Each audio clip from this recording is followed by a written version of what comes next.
Laurent, bonjour. Bonjour. Agir pour obtenir du concret, c'est un des slogans de l'UNSA Éducation. Mais n'est-ce pas là l'objectif de toute organisation syndicale ? Ça devrait l'être, et on voit bien que ce n'est pas le cas. Certaines organisations sont dans le agir pour agir, confondant ainsi leur mission syndicale avec un engagement politique contestataire. D'autres sont dans le pas agir du tout, se contentant de regarder passer les événements ou l'actualité, et dans le meilleur des cas la commentant, mais ne cherchant pas à influer sur les événements. Ce n'est pas le choix que nous avons fait à l'UNSA, nous avons fait un autre choix, celui d'un syndicalisme de l'efficacité, celui d'un syndicalisme du concret. C'est pour ça que nous avons cette formule, agir pour obtenir du concret, parce que c'est bien l'utilité et l'efficacité qui sont au cœur de notre action. D'accord, mais alors nous traversons une période difficile. Qu'est-ce que vous pouvez mettre en avant qui a été obtenu grâce à l'action de l'UNSA ? Alors malgré cette période qui est très difficile, vous avez raison, où on a beaucoup de chômage, très peu d'argent public et des enveloppes à négocier qui sont très limitées, nous avons réussi à obtenir des avancées. Nous avons mis la priorité pour ceux qui ont les plus faibles rémunérations, qu'ils soient titulaires ou non titulaires, notamment les catégories B et les catégories C, qui sont au cœur de nos préoccupations.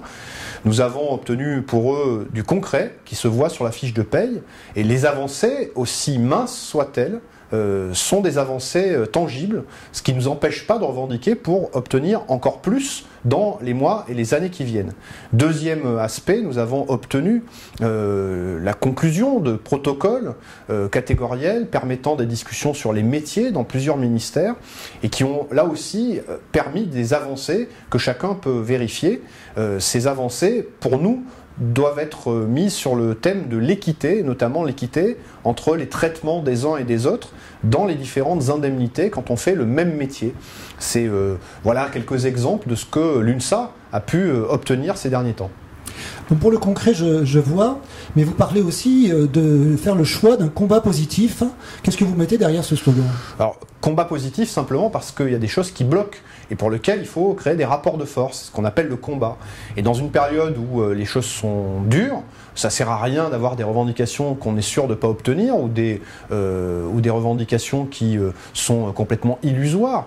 Parce que ça finit par rajouter du désespoir ou de la rancœur à la sinistreuse des gens ambiantes. Nous, à l'UNSA, on fait le choix du combat, c'est-à-dire de faire bouger les choses, et du combat positif, c'est-à-dire de porter l'optimisme, la certitude que les choses peuvent avancer, bouger et bouger dans le bon sens. C'est ce choix du combat positif que nous portons à l'UNSA, notamment sur la question du point d'indice, où nous considérons que ce blocage avec le gouvernement est intolérable et que donc il faut là créer un rapport de force pour que le pouvoir d'achat des fonctionnaires cesse de baisser, mais que nous puissions aboutir sur cette question du point d'indice.